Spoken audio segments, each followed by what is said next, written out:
اور دیگر پریشانیوں کے ساتھ ساتھ ایک پریشانی یہ ہے کہ بہت خوبصورت لکھتے ہیں اور کچھ عرصے بعد ان کی ایک کتاب ہمارے سامنے آ جاتی ہے، اور جب ایک کنٹمپرری لکھ رہا ہو اور اسی زبان میں لکھ رہا ہو جس میں آپ لکھ رہے ہیں تو آپ کو وہ دوست کے طور پہ تو اچھا لگتا ہے، مگر پھر غصہ بہت آتا ہے۔ ابھی ہم سوچ رہے ہیں کہ ہم نے لکھنا ہے اور وہ لکھ بھی گئے، اور اچھا پھر ایک نالج گیپ بیچ میں کہیں چھوڑ دیں، ہم بھی کچھ لکھ لیں، نہیں وہ سارا کچھ ہی انہوں نے لکھنا ہے۔ ابھی انہوں نے اپنی ٹریلوگی کا اعلان بھی کر دیا کہ وہ آگے بھی 3rd اس کا پارٹ بھی لکھیں گے، تو شاید صاحب ہم کیا لکھیں گے۔ تو بہرحال کتاب بہت خوبصورت، صرف طباعت کے لحاظ سے نہیں، الفاظ اور انداز کے لحاظ سے، جیسے کہ شاہد صاحب نے ابھی بتایا کہ یہ انگریزی انہوں نے پڑھی، تو جب آپ کسی زبان کا ادب پڑھتے ہیں کسی نہ کسی صورت آپ اس ادب سے کچھ اس طرح متاثر ہوتے ہیں کہ آپ کا جو انداز تحریر ہے وہ اس طرح کا ہو جاتا ہے۔ تو بڑا نستعلیق، بڑا وہ جو ایک برٹش اور آکسفورڈ کا اور وہ والا جو انداز ہے، کہانی شروع ہوتی ہے، بات شروع ہوتی ہے، اس کا مڈ آتا ہے، اس کی اینڈنگ آتی ہے، بڑے باقاعدہ طریقے سے لکھتے ہیں۔ اور ان کے کالمز یہ میں پہلے بھی پڑھے تھے اور اب جب کتابی شکل میں آئے تب بھی پڑھے۔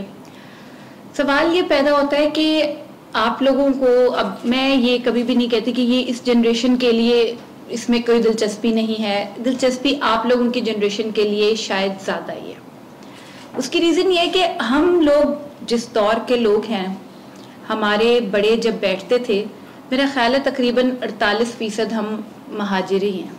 پتہ نہیں اب یہ ہجرت تھی، ڈسپلیسمنٹ تھی، کیا تھا، اسٹل کنفیوزڈ۔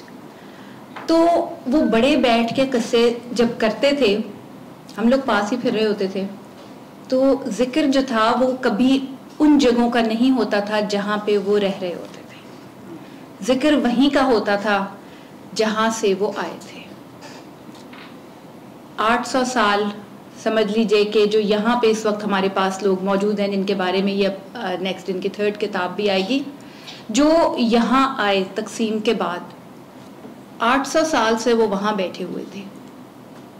ہم شہاب الدین غوری کے دور سے ہی کہتے ہیں نا کہ اس دور سے وہاں پہ سیٹلمنٹ ہوئی تھی، اس سے بھی پہلے سے بیٹھے ہوں گے، اور یہاں سے جو گئے وہ تو پتہ نہیں کب سے بیٹھے تھے، اور ایسے گئے کہ کچھ خطوں میں تو کہیں نام و نشان ملتا ہی نہیں۔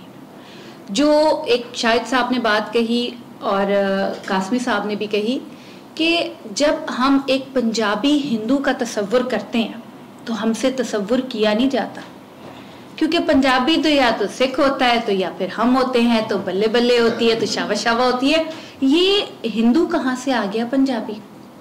اور پھر جب ہم شالمی کا ذکر سنتے ہیں، ہم پنڈی کا ذکر سنتے ہیں، ہم بیرا کا، چکوال کا، پوٹوہار کے ان دیہاتوں کا اور وہاں کا، اور پتہ چلتا ہے کہ جی یہاں پہ تو بھون میں تو مہابھارت لڑی گئی تھی، تو وہ پھر کنہوں نے لڑی تھی؟ سکھوں اور مسلمانوں کے درمیان ہوا تھا کوئی معاملہ، لیکن ایسا نہیں تھا۔ یہ ایک پوری ایک یہاں پہ ایک تہذیب تھی پنجابی ہندو کی جو غائب ہو گئی۔ اس بات کا احساس مجھے اس وقت ہوا جب امرتا پریتم کا ناول پنجر، اس پہ میں نے ایک ڈرامہ لکھا گگی کے نام سے، گگی اپنی گگی فاختہ۔ تو جب وہ میں نے لکھا تو مجھے اس کے کیریکٹر بنانے تھے جو گجرانوالہ میں رہتے تھے، اور وہ پنجابی ہندو تھے، شاہوکار تھے۔ میں وہ شاہوکار کی زبان اور میں وہ شاہوکار کا لباس بالکل بھی ویژولائز ہی نہ کر پائی، اور وقت کتنا گزرا تھا، صرف 70 برس، تاریخ کی ایک لائن میں بھی نہیں آتے، اور میں سوچتی رہ گئی کہ میں کیا لکھوں، کیسے ہوتے تھے، کیا پہنتے تھے۔ ہمارے ذہن میں تو ہندو آتا ہے تلک لگائے ہوئے، وہ ساڑی باندھے ہوئے ساؤتھ انڈین، اور اس نے تو بالکل زیور کیا پہنتے تھے، کپڑا کیا پہنتے تھے، زبان کیا بولتے تھے۔ اور جب اس کو بنانے کا وقت آیا بہت ارخ ریزی کی گئی، لیکن جگہ جگہ ہاتھ سے ہمارے چھوٹ جاتے تھے وہ کیریکٹر۔ کہیں پہ اسما عباس ساڑی باندھ کے آ جایا کرتی تھیں، اور وہ ساڑی ایک دم بنگالی اور ہو جایا کرتی تھی ساؤتھ انڈین، اور ہم ایک پنجابی ساہوکار نہیں بنا پائے. ہمیں نہیں پتا, کیونکہ جس گاؤں کی کہانی تھی وہاں تمام یہ لفظ استعمال کیا جاتا تھا کہ صاف کر دیے گئے. سب کہاں گئے ہمیں نہیں پتا. تو اسی طرح کے کچھ خطے وہاں بھی ہیں جہاں پہ بہت سارے ایسے لوگ تھے. جب انڈین فلموں میں ہالی ووڈ کی بالی ووڈ ہی کہوں گی, بالی ووڈ زیادہ اچھا لگتا ہے مجھے بنسبت انڈین فلمز کے, وہاں جب مسلمان کا تصور دیا جاتا ہے اور پاکستانی کا, تو وہ آنکھوں میں میری طرح سرما لگا لیتا ہے, ہاشمی سرما, اور وہ چوخانہ رومال کندھے پہ ڈال لیتا ہے, اور وہ عید مبارک پھپھی جان, ہم نے بھی تو اپنی پھپھی جان کو بھائی کبھی عید مبارک نہیں کہی. تو وہ یہ تو بات, مطلب جب بھی میرا ان لوگوں سے ملنا ہوتا ہے میں کہتی ہوں یہ میں نے نہیں دیکھا ایسا کوئی, اور اسپیشلی لڑکے عید کے دن آ کے کسی پھپھی جان کو عید مبارک نہیں کہتے. تو لیکن بہرحال اب جیسے ہمارے پاس سے تہذیب کھو گئی, ان کے پاس سے بھی کھو گئی. ذکر ہوا ان ٹرینوں کا جو کٹ گئی, ذکر ہوا ان قافلوں کا جو لٹ گئے. کچھ ایسے لوگ بھی تھے جو بہت بڑے بڑے گھروں میں رہتے تھے اور پورے خاندان یہاں سے چلے گئے, مگر نقصان ان کا بھی ہوا, بہت آرٹسٹک نقصان ہوا, بہت پوئٹک تکلیف پہنچی کہ گھر یہاں رہ گئے جن کی چوکھٹوں پہ, جن کے دروازوں پہ ان کے ہاتھوں کے نشان کندہ تھے. ایک میری دوست ہوا کرتی تھیں جو بتاتی تھیں کہ پرانے دور میں انڈیا میں جب آسام وغیرہ اس ایریا میں, بہار میں, جب دلہن, ہندو دلہن جب جایا کرتی تھی تو وہ لاکھ میں اپنا ہاتھ کر کے اور وہ نشان پٹ پہ لگا جایا کرتی تھی. تو پتہ نہیں کتنے کھڑکیوں کے پٹ ہوں گے جن پہ وہ دلہنوں کے ہاتھوں کے نشان ہوں گے, وہ کہاں گئیں. تو یہ کتاب پڑھتے ہوئے مجھے, یہ وہ لوگ ہیں جو بچ گئے, بہت سارے آرٹسٹ تھے جو مارے گئے, بہت سارے گلزار تھے جو ختم ہو گئے اسی منظر نامے میں, بہت سارے دیو آنند تھے جو پہنچ نہیں پائے, کہیں بیچ میں ہی ٹرین رکی اور کبھی چل نہ پائی. تو ان لوگوں کا نوحہ تو ہم نے لکھا, لیکن بچ جانے والے بھی شاید مکمل نہیں بچے. جس طرح سے جامن کے درختوں میں آپ دیکھیں کہ 1 سال پھل دیتے ہیں, 1 سال پھل نہیں دیتے, تو ان میں ہم کٹ لگا دیتے ہیں, تو انہیں یہ محسوس ہوتا ہے کہ اب ہم ختم ہونے والے ہیں, تو وہ زیادہ پھول دیتے ہیں. تو یہ لوگ جن کا ذکر شاہد صاحب نے کیا ہے, یہ مجھے وہ درخت لگے جن کو تقسیم کے سٹریس نے شاید زیادہ بارآور کر دیا, شاید ان پہ زیادہ پھل پھول لگے. اور یہ دور, یہ لوگ جو وہاں سے یہاں ڈسپلیس ہوئے, یہاں سے وہاں ڈسپلیس ہوئے, ان کے کام میں آپ کو زیادہ نکھار نظر آئے گا, زیادہ تخلیق نظر آئے گی. اور شاید اس کے پیچھے ہجرت کا یہ ٹراما بھی تھا, یہ خوف بھی تھا کہ ہم ختم ہونے والے ہیں, ہم مٹنے والے ہیں. تو وہ تخلیق زیادہ اپنے جوبن پہ تھی. یہ لوگ جن کا انہوں نے ذکر کیا, یہ پورا ایک گروپ تھا, اور ایک جیسے ابھی قاسمی صاحب نے بھی ذکر کیا, لگ جا گلے کہ پھر یہ ہنسی رات ہو نہ ہو, تو اس میں تمام لوگ جب ہم دیکھتے ہیں تو وہ وہی لوگ ہیں جو ڈسپلیسڈ ہیں. تو وہ ایک گانا ہی آج ہم سب مل کے بھی کریٹ نہیں کر سکتے. تو ہجر کا دکھ تو بہت تھا جو کہ انہوں نے لکھا ہے, اور بڑی خوبصورتی سے بڑے شوگر کوٹڈ انداز میں لکھا ہے. میں آپ لوگوں سے جو اردو نہیں بھی پڑھتے یہ استدعا کروں گی کہ تھوڑا سا اس چیز کے اوپر پڑھ لیتے ہیں اردو. بھائی قرآن پاک تو سبھی نے پڑھا تھا نا, سب کی بسم اللہ آمین ہوئی تھی, بتاشے کھائے تھے, تو وہ یہ حرف بھی اٹھا لو گے. خدا را اس کو پڑھ لیجئے, اس کو پڑھ لیجئے. جب اس کو پڑھیں گے تو مجھے یہ سارا کچھ نا میں نہیں بولنا چاہ رہی, کیونکہ میں نے جو محسوس کیا ہے وہ میں ٹرانسلیٹ نہیں کر پا رہی. اس کو پڑھیے, اور پڑھنے کے بعد آپ کو پتا چلے گا کہ یہ جو ہم بڑے پیارے پیارے ٹرمینالوجیز بنا لیتے ہیں نا, ہجرت کی, کسی نے کوئی ہجرت وجرت نہیں کی تھی, کوئی کسی کو مارنے نہیں آیا تھا, ایک مسلینیس فیکٹر تھا. اس کے لیے پنجابی میں ایک لفظ ہے لوٹی, لوٹی پہ گئی سی. جب لوٹی پہتی ہے نا تو گھروں کے اندر وہ بیٹیاں جنہوں نے کبھی سورج کی روشنی نہیں دیکھی ہوتی, اور وہ بیٹیاں جنہوں نے کبھی کھلا آسمان نہیں دیکھا ہوتا نا, وہ دونوں باہر آ کے پڑ جاتی ہیں. تو وہ بڑا تکلیف دہ ایک عہد تھا. ہم نے اس عہد کی ڈائریکٹ کہانیاں سنی ہیں, آپ کو بڑا مائلڈ کر کے, بڑے سافٹ کر کے, بڑے آرٹسٹک انداز میں یہ سنا رہے ہیں. اور آپ کو یہ بھی پتا چلے گا کہ وہ لوگ, بلکہ ساحرہ کاظمی کا شاید ذکر ہو بھی چکا ہوگا, کہ وہ بھی آپ کو ان کی کہانی بھی, میں اسپوائلر نہیں دوں گی, بھی آپ کو یہاں سے پتا چلے گا کہ ساحرہ کاظمی کہاں سے آئی تھیں, کون تھیں. تو بہت سارے ڈانڈے ہیں جو اس کہانی سے ملتے ہیں, ہماری آج کی کہانیوں کے. شاہد صاحب لکھتے رہیے, میں اسی طرح آپ سے حسد کرتی رہوں گی اور برملا اپنے حسد کا اظہار کرتی رہوں گی. آپ سب سلامت رہیے, یہ کتاب ضرور پڑھیے گا, کمیشن میں لوں گی 5. شکریہ.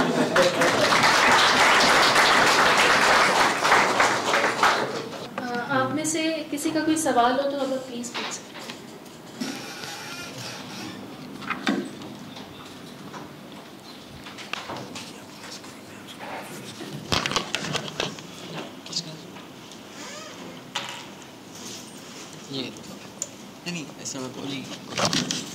میرا سوال کافی صاحب سے ہے.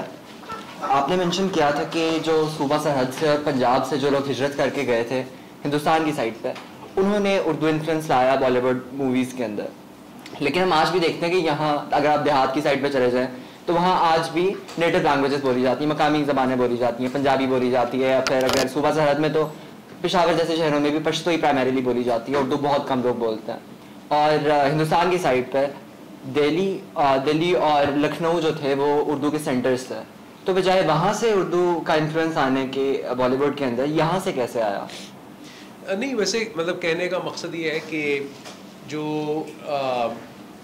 پورا ایک علمی ادبی فضا تھی نا تھیٹر کی, چاہے پارسی تھیٹر ہے, اور خیر اس پہ تو آپ زیادہ بہتر گفتگو کریں گے, ظاہر ہے کہ وہ اس میں اردو زبان رچی بسی تھی. اور وہی ظاہر ہے آگے چل کر جب وہی لوگ زیادہ تر فلم انڈسٹری سے چونکہ وابستہ ہوئے تو ایک وہ بھی ہے. میں تو صرف کہہ رہا ہوں کہ یہ جو لوگ یہاں سے گئے وہ پوسٹ پارٹیشن جو انڈین سنیما ہے اس میں بہرحال ان کا کنٹریبیوشن بہت بڑا تھا. تو وہ زیادہ ہمیں نظر آتا ہے. مطلب کہ کہنے کا مقصد ہے کہ اردو اس سے پہلے بھی فلم انڈسٹری میں تھی, بمبے کی فلم انڈسٹری میں بھی تھی.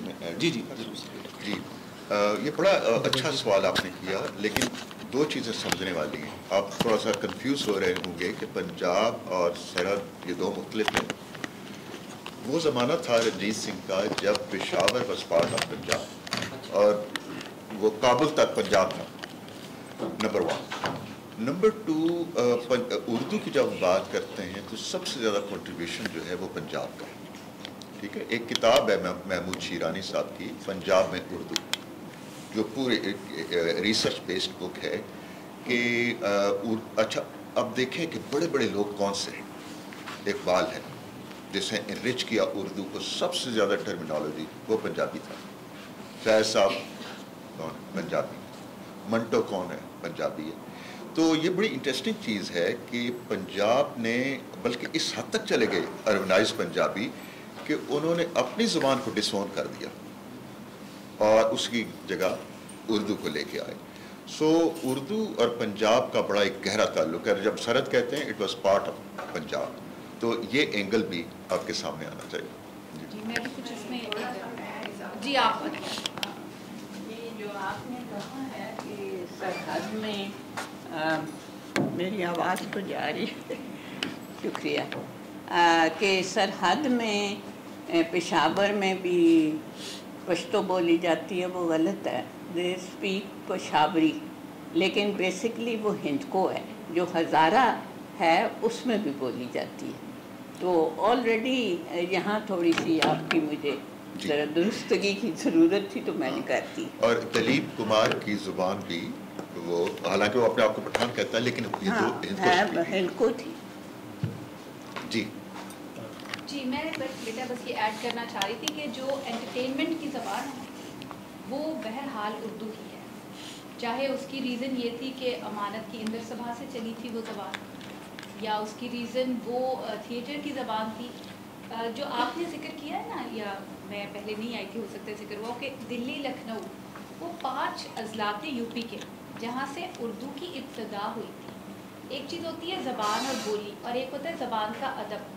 جو ادب ہے نا اس میں کنٹریبیوشن پنجاب کا اور ان ایریاز کا, جیسے کہ انہوں نے بتایا نا کہ پنجاب انگریز کے آنے سے پہلے یہ تمام ایریا پشاور وغیرہ یہ بھی پنجاب کا ہی حصہ تھا. تو لٹریچر میں کنٹریبیوشن ادھر سے بھی بہت ہے. تو یہ جو نارتھ انڈیا آپ کہہ لیجیے نا ذرا بڑے پرسپیکٹو میں اگر آج کی سرحدیں تھوڑی دیر کے لیے سسپینڈ کر کے دیکھیں تو کلچرل اس کے حساب سے دیکھیں تو وہ کہتے تھے نا uncle Sargam don't cross the cultural boundaries اخلاقی حدود مت پھیلاؤ.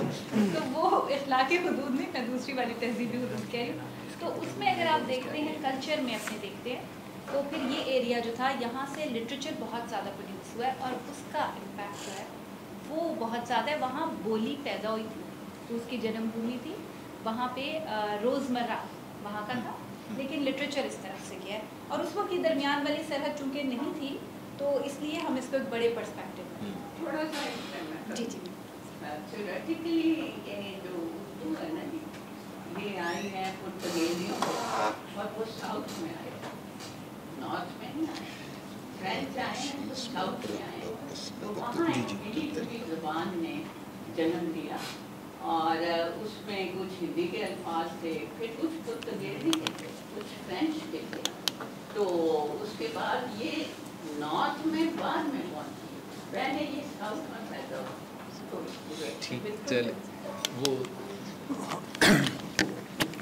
اصل میں جو صدیقی صاحب آپ کی جو مین فوکس ہے 47 پہ ہے, ریلی جو بھی سفرنگ ہے, بریومنٹ ہے, نسٹالجک ہے, اس طرح کے سارے ڈفرینٹ تھیمز ہیں.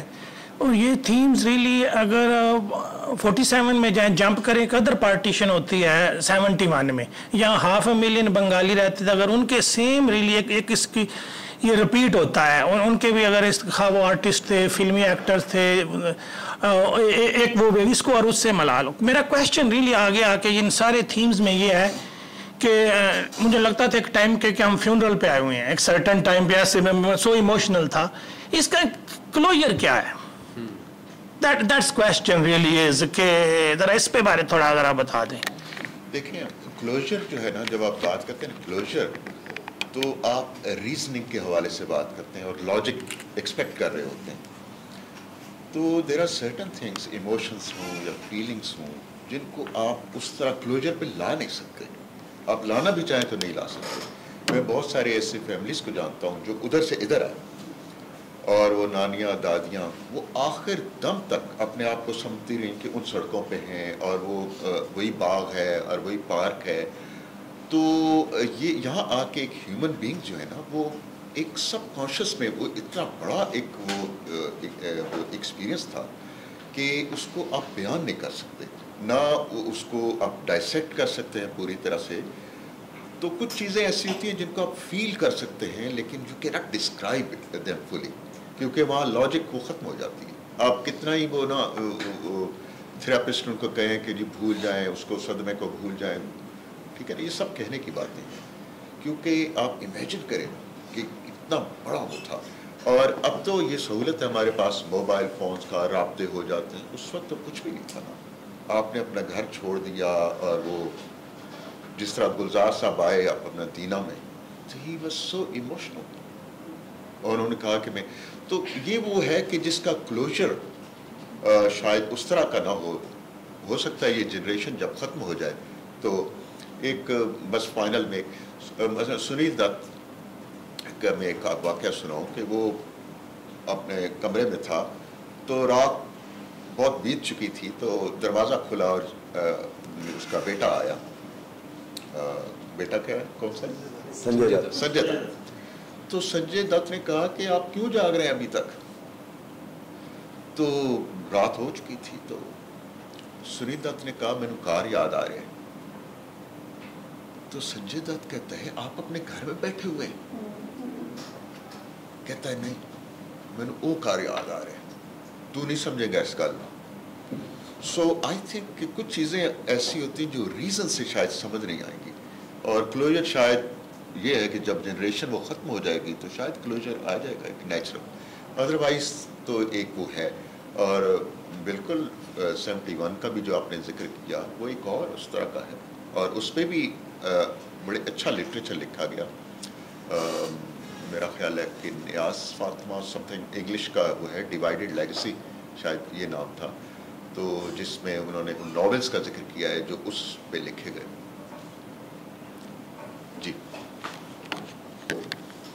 جی آخری سوال ہے آپ سے. سر نے کہا کہ بس میں ختم کرنا چاہتا ہوں. آخری سوال جو مشکل سوال ہے نا بالکل آخر میں رکھیں, ایک آدھ کسی اور کو پوچھنے دیں. نہیں آپ بھی پوچھ لیں پھر ڈاکٹر صاحب. میں آپ تینوں کا بہت شکریہ ادا کرنا چاہتا ہوں کہ آپ لوگوں کو ایک جگہ پہ دیکھا. قاسمی صاحب کا تو میں بہت فین ہوں, اور یہ آمنہ مفتی کو بھی آج ہم نے سنا. قاسمی صاحب نے نہایت خوبصورت انداز سے آپ کی کتاب کو وہ جیسے کہ سمندر کو کوزے میں بند کرنے کے مترادف جو ہے نا پیش کیا. میڈم نے بہت خوبصورت انداز سے ایک موتیوں کی مالا تیار کی اور آپ کے گلے میں پہنائی, لیکن جو آپ نے دل فریب انداز سے وہ پرندوں کی گلی اور وہ سڑک کا انداز بیان کیا, یعنی بہت ہی اچھا لگا. آپ تینوں کی گفتگو کو اس انداز میں سنا کہ ہم واقعی آج ہجرت کرنے والے اس پیریڈ کے درمیان سے گزر رہے ہیں. وہ ایک سین آپ لوگوں نے اس طرح کا کریٹ کیا, اور جو میڈم نے کہا کہ آپ اب شاید جو ہے آسمان در آسمان سے آگے بھی سوچ رہے ہیں کہ اب شاید وہاں سے آنے والوں کے بارے میں, تو میرا نہیں خیال آپ نصرت فتح علی خان کو بھولیں گے, وہ بھی وہیں سے آئے. میڈم ملکہ ترنم نور جہان, ان کو بھی آپ یاد رکھیں گے تو ان کا بھی ذکر خیر آئے گا. تو آپ کا بہت شکریہ, آپ تشریف لائے, اور آپ نے ایک دفعہ پھر جو ہے جی 2006 میں جانے کے بعد یہ ثابت کیا کہ آپ یہیں پہ موجود ہیں. بہت شکریہ. شکریہ ادا کریں آمنہ کا جس نے سارا ایڈورٹائز کیا. بڑی مہربانی سر آپ سب کا. Thank you so much. I totally agree جو آپ نے ساری بات کی. بہترین, بہت ہی انجوائبل ایوننگ تھی. پہلے بندہ سوچ رہا تھا اتنی دیر کس طرح بیٹھا جائے گا, لیکن پتہ ہی نہیں چلا وقت کا.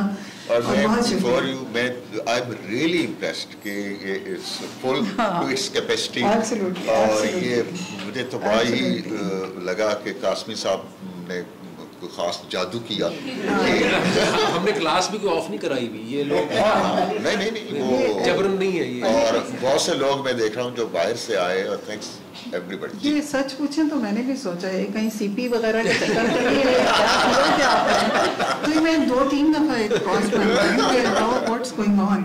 سو میں جو آپ سے سوال کرنا چاہ رہی ہوں, آپ دیکھیں ڈاکٹر شاہد صدیقی, آپ کا ایک پورا ایک جرنی ہے ایز این ایجوکیٹر. آپ اپنی ایجوکیشن کو دیکھیں, you come from this English language کا پورا ٹیزول, اور پھر وہ ٹورانٹو, اور وہ دا ہول تھنگ از کہ آج کے جب ہم بچوں کو دیکھتے ہیں تو دیر از اے ہیوج پرابلم کہ جن کو اردو کو پڑھنا سمجھنا یا پھر وہ اتنا دور ہیں اس سے کہ ایک مسئلہ بنا ہوا ہے کہ یا تو وہ جو اردو والے وہ انگریزی نہیں پڑھ سکتے, یا جو انگریزی والے وہ اردو نہیں پڑھ سکتے, اور somehow this is a linguistic hierarchy.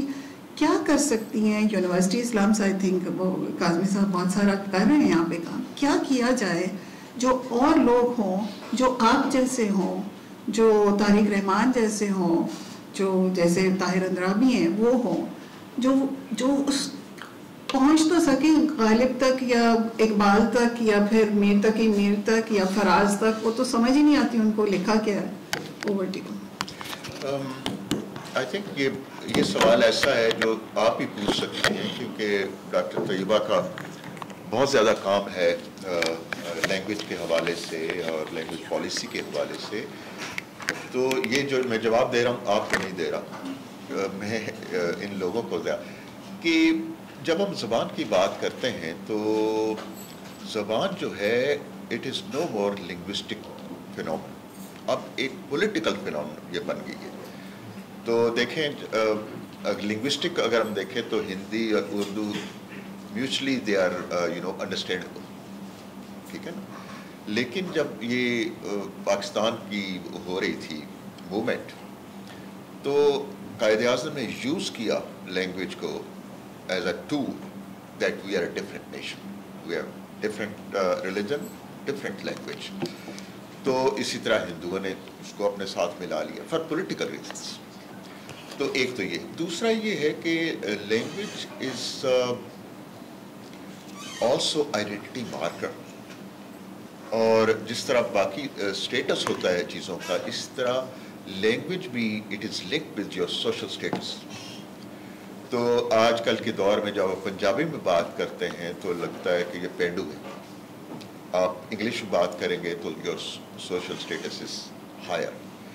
تیسری چیز یہ ہے کہ language is also a pragmatic thing,